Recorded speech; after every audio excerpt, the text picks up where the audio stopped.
Dariau, tai kam ir kokią problemą padedi išspręsti? Aš padedu žmonėm fantastiškai išsimiegot ir garantuoju, kad džiugins. Nes to, kiek žinau, Lietuvoje nelabai kas gali užtikrinti, o mes sukuriam pagal kiekvieną žmogų individualiai pritaikytą čiužinį. Tiek jaunam, tiek suaugusiam. O vyšnį ant torto netgi pakoreguojam po pristatymo. Jeigu, pavyzdžiui, žmogus įsigijo ir ten, pavyzdžiui, netgi po kelių metų ar priaugo svorio, ar ten kažkas nutiko traumos, ar išlindo senos traumos, nes einant amžiui nejaunin, tai mes tą patį čiužinį galim adaptuoti pagal netgi tik tą pusę. Tai tavo čiužinių pirkėjai pagrindiniai yra tie, kurie tik tai dabar ką daro? Jie statosi namą, ten būtą. Kokiem klientam daugiausiai reikia tavo čiužinių? Yra pas mane dvi kategorijos klientų. Vieniems, kur reikia tiesiog minkšto daikto į lovą, kiti, kurie nori turėti savo individualiai pritaikytą, kad džiugintų, nes mes aš asmeniškai, kai aš miegu ant savo čiužinio pritaikytos pusės, žmona miega ant jai pritaikytos pusės. Ir jos yra kardinaliai skirtingos. O mano tobulas klientas, kuris jam neskauda ir nenori, kad skaudėtų. Nors dažniausiai kreipiasi, kai jau skauda arba kraustosi, kai jau reikia kažkaip spręsti. Kaip man, bet tu sakai, kaip man kaip klientui žinoti, bet labai gerai skamba ir aš iš tikrųjų pati norėčiau dabar galvoju, esu turbūt greičiausiai iš tų klientų, kurie nori tiesiog gražaus čiužinio. Bet išklosi paskui paklodę? Tiesiog, jo, greičiausiai, bet taip galvoju, bet kada tu įvardini, kad kurie nori individualaus, tai aš taip pagalvoju, aš irgi noriu to individualaus. Bet bus turbūt brangu, ne? Negalvoju, kad brangu, bet kaip man žinot, kad jisai man tikrai tas individualus, tiks.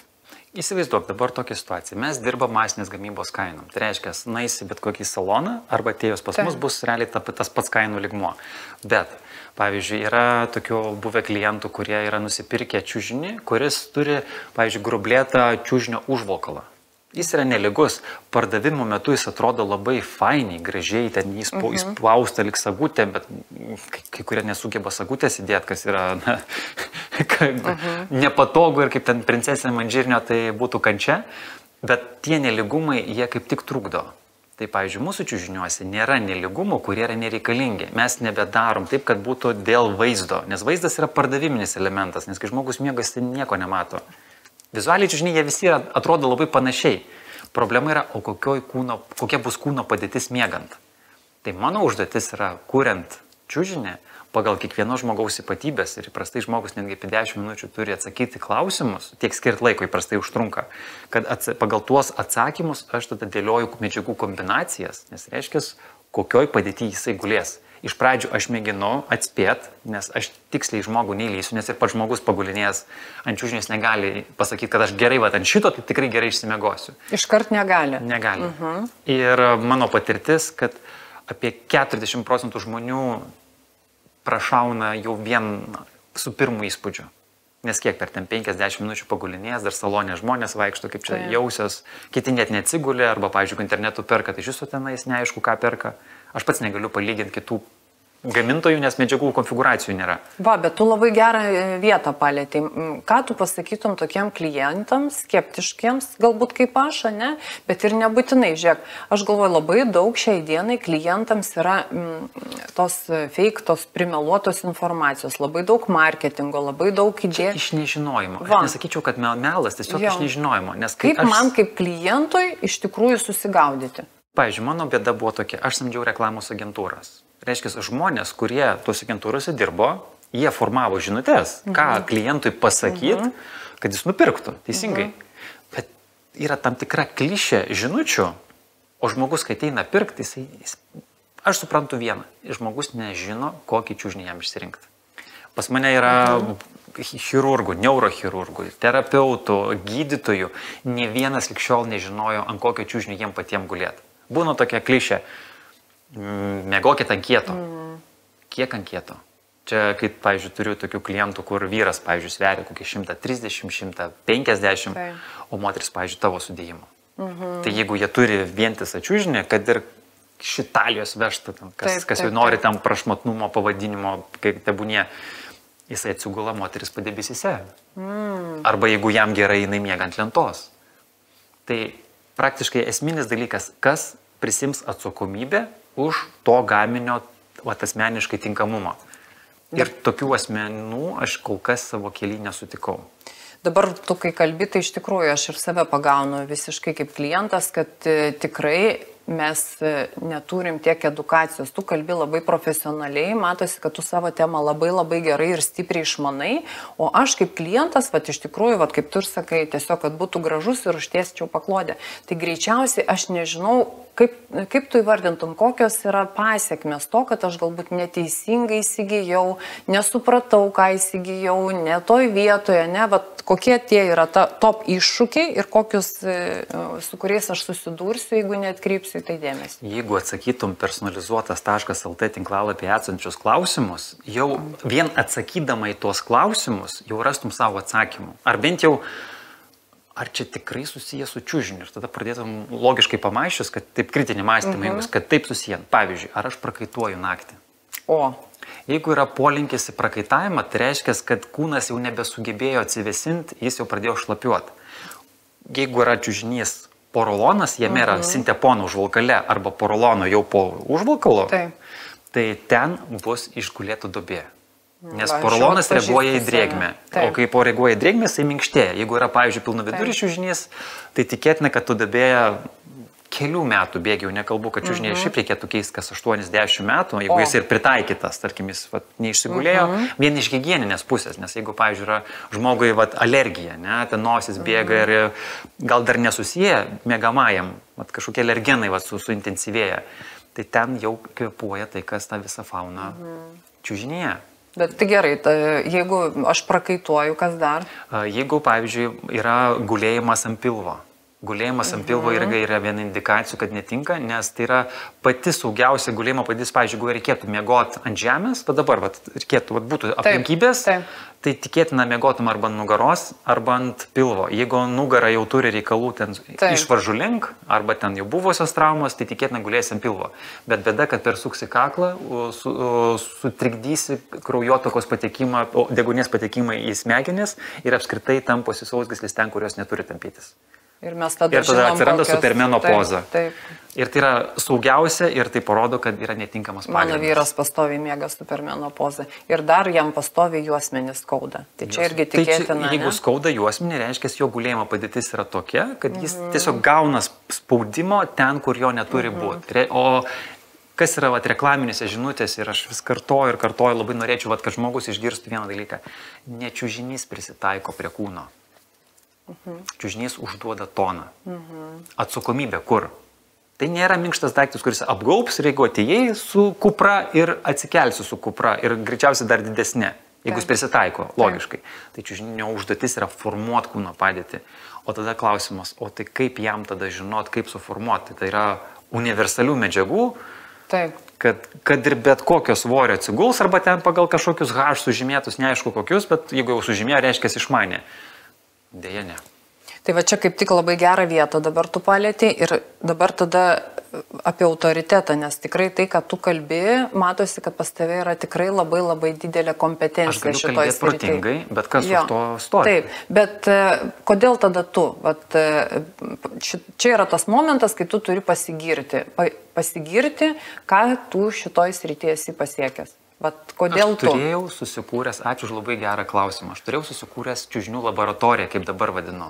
Iš pradžių tai vadinosi salonu, paskui virto į studiją, o galop aš supratau, kad tai yra laboratorija, kad įsivaizduot. Labai profesionalu. Erdvė, kurioje nėra pašalinių žmonių, yra tik dedikuotas laikas porai, skiriama nuo 1,5 valandos iki 2 valandų čiužinio parinkimui. Ant tų 2 čiužinių, tų lovų yra kuriama prie akių dedamos medžiagos, ten traukima prieš. Toks irgi netgi gal žmonėms būdavo įdomi ir ta patirtis, kad čia dėlioja kaip sumuštinį ir, pavyzdžiui, atsigula, atrodo, faina, ne faina, pakeiti kažkokį sluoksniuką, kuris neaišku, iš ko jis ten, atrodo, ten nėra, ko jie ten iš to skiriasi vizualiai. Ir jau skiriasi, ne? Ir, sako, geras. Pavyzdžiui, čia pradedu tempimą jausti, čia aš jau nebejaučiu. Tu net save pažinti labiau pradedi. Tai čia vien tą klausimyną, jeigu poros atsakinėja, būna, kad sako, mes viens kitą ten po 10 santuokos metų pradėjom geriau pažinti minimum miego tema. Čia klausyk, kaip porų terapija praktiškai gaunasi. Tai pas mane iš dalies būdavo ir tokių, kad aš pažindavau žmonės, kokie ateidavo, kokius atsakymus į mano klausimus pateikdavo, kas jiem patikdavo. Ir būdavo taip, kad netgi nusiperka tą daiktą, kuris pagulėjus, ten 1,5 valandos praleidus, kai kurie netgi užmigdavo, kas man didžiausias pagirimas yra. Tai ir pasitikėjimas, ir reiškia tiko aplinka, bet būna, kad vis tiek netinka.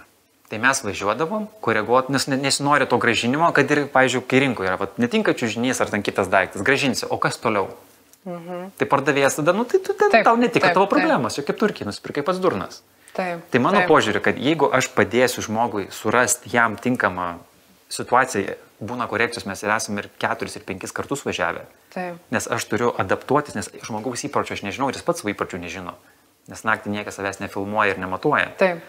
Tai tokiu atveju gimė tokios žinios, kurios aš tūkstančius klientų aptarnavęs ir čiužinių pagaminus ir dar tų 100 korekcijų aš asmeniškai koreguodavau, tai turiu tokių žinių, kurių šiai dienai nelabai išeina nupirkti. Čia, kaip tu ir pasakei, kad žmonės net nesupranta, tai čia kai atsirado tie išmanus laikrodžiai su tiek daug funkcijų miegant, kur tu gali pamatuoti, ne? Tik tada klientai suprato, kiek daug kūnas turi apskritai funkcijų, nes mesgi nesusimastom, mes bėgam, lekiam. O dabar tu dar jau pasakai, ateina klientai, tai koks tas tobulas klientas, kuris pas tave ateina? Tobulas klientas, kuris skirs 10 minučių atsakyti klausimus tinklalapyje. Susidomės savim.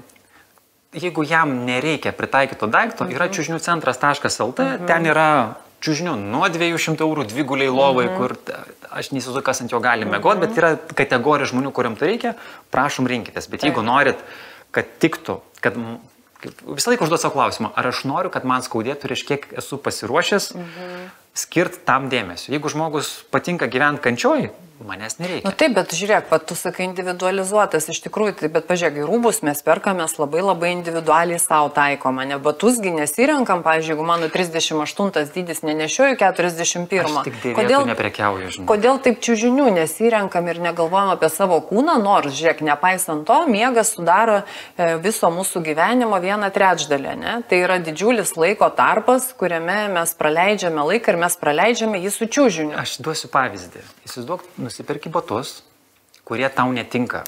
Nei pagal išmerą, nei pagal kurpaliaus tą linkį. Turi dar tenais kokį porą akmenuko. Ir įsivaizduok, ir nejauti, nes tiesiog esi būsenoj, kaip komos būsenoj. Nejauti. Ir dar prakaituoja. Dar prakaituoja ten, pavyzdžiui, su memori padukais, kas tik netingi memori deda, o ten deda. Ir įsivaizduok, dabar čiužinys yra toks daiktas, kur kai esi toj komos būsenoj, realiai nejauti. Kūnas taip, jisai regeneruoja, bet jisai prisitaiko ir paskui metai iš metų, paskui iššauna. Tada kineziterapeutai turi darbo, osteopatai turi darbo. Ateina ir pas mane klientų, čiužinių industrija būna, kad klesti. Tai čia yra šiek tiek sąmoningumas, esmės momentas toks, einant amžiui, kūnas jisai pradeda birėti. Norim to, nenorim, taip yra. Tai mano užduotis yra, kad tą laikotarpį ištempt kiek įmanoma ilgiau toj teisingoj ortopediniai kūno padėty. Kas yra ortopedija? Tai yra išformuota ir pagal linkį, ir užduoda toną. Todėl mes negaminam kaip ant pūkų. Taip, čiužinys turi būti standus, bet kiek standus? Pavyzdžiui, pavyzdys, kai miegi pliaže, užmiegė, ne? Kur nors šiltuose kraštuose, ant smėlio. Tai ten nėra jokių paminkštinimo medžiagų. Nieko. Bet ir negali sakyti, kad yra nepatogu. Labai patogu. Ką tai reiškia? Taip, susiformavai padėtį, kuri nekinta ir toj padėtį gali išbūti. Ir užmigus ir atsikėlus tavęs niekas nelaužės. Jeigu žmonės atsibunda ant čiužinių ir paskui kažkas ten jiems negerai, tai reiškia, jie gulėjo netinkamai padėti ir ten neišformavo kūno padėties taip, kaip yra individualiai. Dėl to ir yra pas mane individualumas tiek vaikam, tiek suaugusiam. Tai gerai, tai jeigu aš jau dabar suprantu, kad man reikia individualizuoto, kad jau aš nenoriu, kad man spaustų. Nori tau batų nepatogių? Tai va, aš sakau, aš nebenoriu jau tų batų, kurie man spaudžia, nenoriu akmenukų, nenoriu prakaituoti, noriu tokio rezultato, kaip miegu Maldyvose ant smėlio ir prisitaikau savo padėtį. Tai koks tas pokytis, kuris įvyksta po to momento, kai aš nusipirkau tą individualizuotą čiužinį? Netrukdo. Jeigu aš žadėsiu, kad džiugina, tai... Kaip tas balionėlis, ne? Kai nori gražinti, ne? Noriu gražinti. Mūsų užduotis yra, kad minimum neskaudėtų. Kaip mano apskritai misija yra nežalot žmonių, komunikuot, reaguot, nes būna, jeigu kažkas netinka, tai ką tada darom, būtų kur pasikreipt. Ir trečias, kad būtų rekomendacijų. Nes kitu atveju mes dar 16 metų niekaip neišgyvensim. Nes šiai dienai reklama brangsta, o ką padaryti, kad žmogų džiugintų? Tai tavo tas netrukdo labai geras. Duodam dėmesio ir jeigu kažkas netinka, visą laiką gali kreiptis. Pirmą mėnesį apskritai netgi tas korekcijas darom nemokamai. Ai, tai tu dar visą laiką su žmogumi esi kartu. Kaip žmogui reikia turėti savo buhalterį darant verslą, Taip. Be jo turėsi reikalų. Taip. Kaip ir juristą, taip ir mediką. Taip. Gulėjimo padėtis, kaip sakai, trečdalį gyvenimo praleidžiam kažkokioj neiškioj būsenai, kuri, jeigu aš jos nejaučiu, tai greičiausiai neturi įtakos. Taip. Kažkaip netaip skamba. Tai žodžiu, tavo iš esmės čiužiniai netgi skatina daugiau man pažinti save kaip žmogų. Pajaust save. Pajaust save. Vėlgi, vienas iš klausimų yra, kaip vertinė nuo 1 iki 5 atsibūdus ryte savo savijautą? Čia yra, aišku, ir psichologinė, ir fiziologinė. Taip. Mano kokia mintis, jeigu kūnui nuėmus įtampas, protas turi daugiau resursų priimti teisingesnius sprendimus. Jeigu yra kūne spazmai, nebūsi žaliausia savęs versija. Mano tobulas klientas tas, kuris nori savo geriausio. Ir jeigu nori savo pataupyti, nori pagyventi kančioj, tai nėra mano tobulas klientas. Dar nelaikas. Taip sutampa, kad dažnu atveju hiperturtingi žmonės kreipiasi pas mus ir labai nustemba, kad mūsų kaina būna 10 kartų mažesnė, negu įsivaizduoja, kiek mes turėtumėm kainuoti. Taip, bet aš galvoju, mano vyras dabar nusipirko naują mašiną, savaitgalį paliko man ją pavažinėti ir jisai sako, tu žinai, man taip sunku, nes tu ten reguliavai mano sėdynę, žinai, kuri ten turi, o ta sėdynė ten turi 100 funkcijų kažkokių tai, ne, ir jinai ne pagal jį. Ir jisai, suprantate, pastebėjo, nepaisant to, kad jisai galbūt tik tai kelias valandas vairuos, o čia, matai, mėgi 8 valandas kiekvieną dieną ir ten tiek nepastebi, žinai, kad... Pavyzdys, mes sapnavimo metu mums išsivalo atmintis, susidėlioja emocijos, bet sapnavimo metu mums visiškai atjungia visą motoriką. Jeigu mes sapnavimo metu kažką jaustume, mes lunatikuotumėm. Čia yra gamtos savisaugos mechanizmas. Ir kada nugaras dažniausiai žmonėms skauda ar nugaras, ar pečius, kaklus po sapnavimo fazės. Tai reiškia, išbuvo nuo 15 minučių iki pusės valandos kažkokioj keistoj padėty, kurioje atsidūrė ir kūnas jisai neturėjo galimybės net pasitaisyti. Nes taip kūnas surėdytas, kad jis neturi toje vietoje net mikrojudesių daryti. Tai mano užduotis, kad tavo sapnavimo fazės metu žmogus būtų savo kiek įmanoma tinkamesniai padėti. Personalizuotas.lt. Liuks. Tai dan? Jo. Davai. Geros medžiagos.